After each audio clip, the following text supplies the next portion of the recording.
After we interviewed Professor Chakrabarty, we walked around LSU's campus and talked to a couple of the locals to see what they thought about the oil spill. The situation that we have in Louisiana, in Florida, and Alabama, and Mississippi is fucked as hell. There is definitely a whole lot more going on than what we know about. We have the reckless actions of one corporation doing damages to the economies of those 4 states. You know, who knows, in the coming years or something that we're going to find out what's really going on.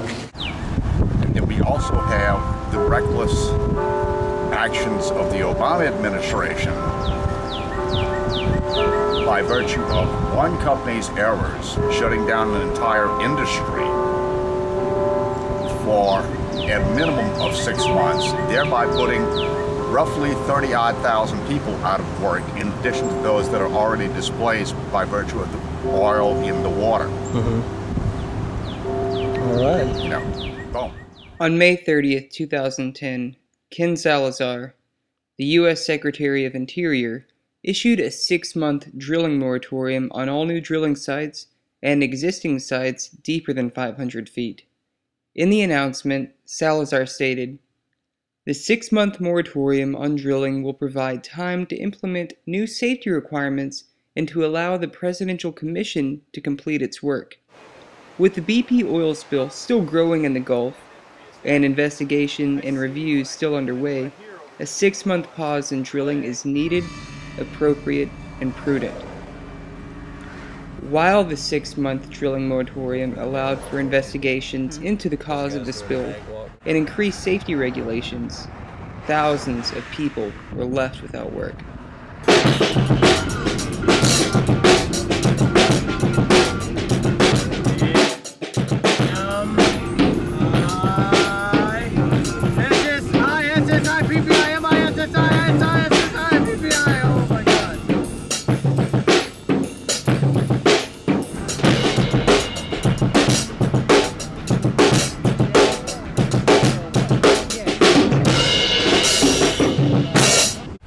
One of the beaches in Mississippi at West Bay, St. Louis. As far as we can tell, we came here to see if there's any physical evidence of the oil spill happening off in the Gulf right now. Nothing seems to be different at this point in time.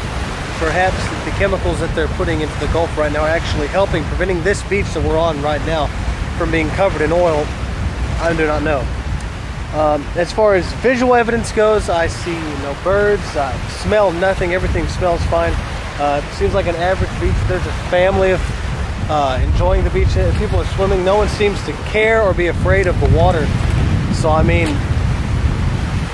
it makes you wonder what people really think about how big of a problem this is, you know, because they're willing to go off into the water, and there could be potentially all kinds of chemicals out there.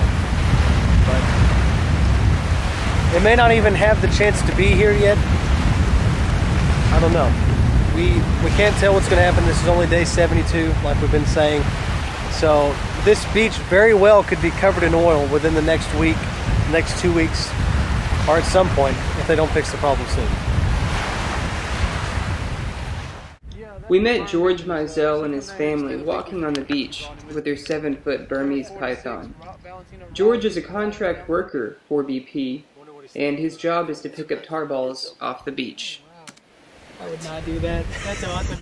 They got us out here doing exercises down the beach, and basically when the stuff gets here, not only are we going to be cleaning up oil and everything else, but we've got to clean up basically everything on the beach.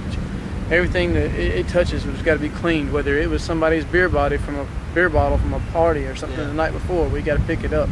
So when we get through here, not only are we cleaning up what they messed up, we're cleaning up everything that's been down here for a while. You explained that there is a reason that that the oil isn't here. Yeah. And now you said that off camera, and I was wondering if you could explain that again. Yeah. Well, what it is Louisiana kind of swoops down there a little bit, and then as you get in closer to Alabama, it's more of a straight line. Well, Waveland and all this between Slidell and everything is kind of in a slump there. So with the currents coming across Louisiana, which is bad in Venice, and from what I understand, south of New Orleans and everything, and it's pretty bad over by Dauphin Island as you get closer to Mobile. But with this slump here, the current just makes it bypass us altogether. But we've been swimming the past 3 or 4 weeks. We've been out here swimming, had no problems. We've walked the beaches from other side of Waveland all the way to Biloxi. That's the one for the U.S. Geological Surveys, and then we got another one for the contractor. So they just give you that card and they scan you and send you on your way? Yep. All right. We got to be down there on the beach. We got our hard hats on and full those white hard hats on the beach?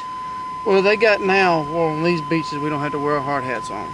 But we still have to wear our steel-toe boots. We still got those Nomex suits on and all that stuff. We work for 10 minutes, we get off for 50. So that's how hot it gets. They said we work for 10 minutes and we take a break for 50. If we don't have the suits on, we work for 20 minutes and we're off for 45 or 40. So we get a lot of breaks. But what it is, they got so many people, they rotate them out like that. Yeah. They got hundreds and hundreds of people for a mile. I think each crew walks a mile and a half. They stop, pick up everything, then they walk another mile and a half like 2 hours later. So they got it figured out. Apparently they know what they're doing. Yeah. Yeah. Have a good night, man. All right, man. See you later. Y'all be safe.